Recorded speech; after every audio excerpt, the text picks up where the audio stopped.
ചാലക്കുടി പുഴയുടെ ഇരമ്പലിനും നിബിഡവനത്തിൻ്റെ നിശബ്ദതയ്ക്കുമിടയിൽ കാലം കാത്തുവെച്ച ഒരു ചരിത്ര സാക്ഷി ഇന്നും നിലകൊള്ളുന്നു. ആയിരക്കണക്കിന് തൊഴിലാളികളുടെ വിയർപ്പിനും കണ്ണുനീരിനും പ്രാർത്ഥനകൾക്കും സാക്ഷിയായ ആ രഹസ്യം തേടിയാണ് ഇന്നത്തെ നമ്മുടെ യാത്ര.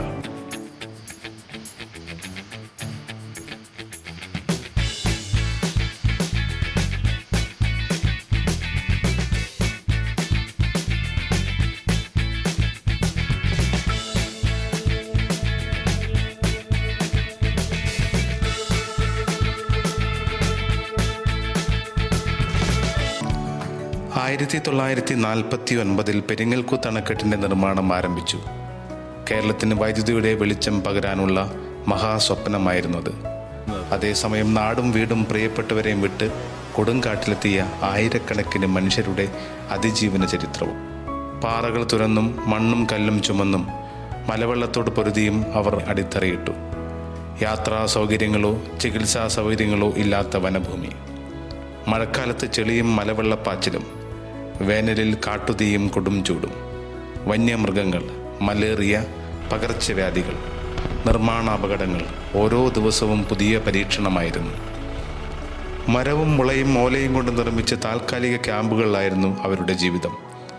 കഠിനാധ്വാനത്തിനൊടുവിൽ ശരീരം തളർന്നെങ്കിലും അവരെ താങ്ങി നിർത്തിയത് അണമുറിയാത്ത ദൈവവിശ്വാസമായിരുന്നു. എന്നാൽ പ്രാർത്ഥിക്കാൻ സമീപത്തൊരു ദേവാലയം പോലും ഉണ്ടായിരുന്നില്ല.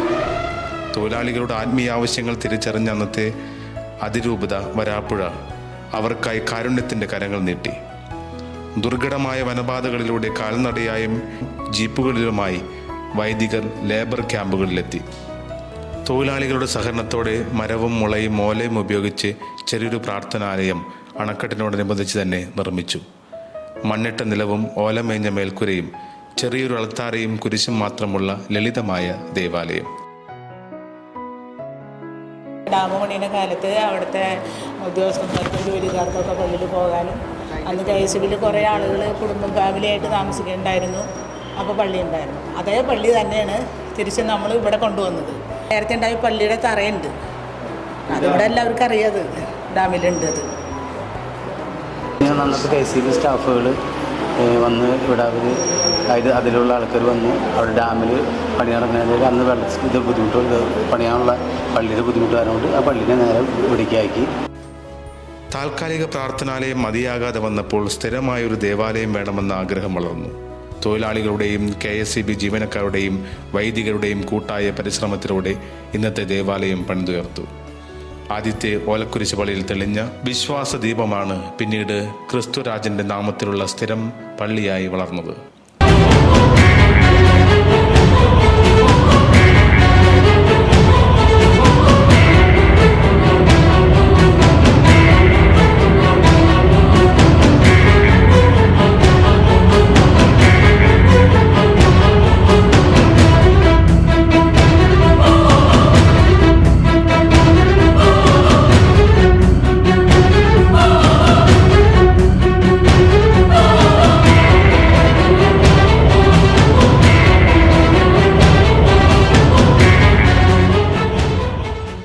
ആയിരത്തി 1957 പെരിങ്ങൽകുത്ത് അണക്കെട്ടിൻ്റെ നിർമ്മാണം പൂർത്തിയായി.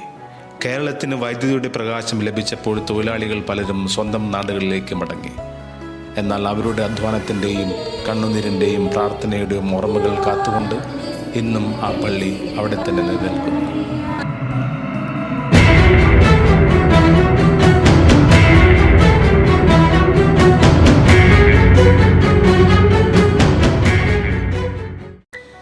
ഈ പള്ളിയുടെ ചരിത്രത്തിൽ ഭയപ്പെടുത്തുന്നതും അതേസമയം ഹൃദയസ്പർശിയായ മറ്റൊരു സംഭവം ഓർമ്മിക്കപ്പെടുന്നു. ഒരിക്കലൊരു കുട്ടിയാന ദേവാലയത്തിനുള്ളിൽ അകപ്പെട്ടു. കുഞ്ഞിനെ രക്ഷിക്കാൻ അക്രമാസക്തിയായ അമ്മയാന വാതിൽ തകർത്ത് കയറി.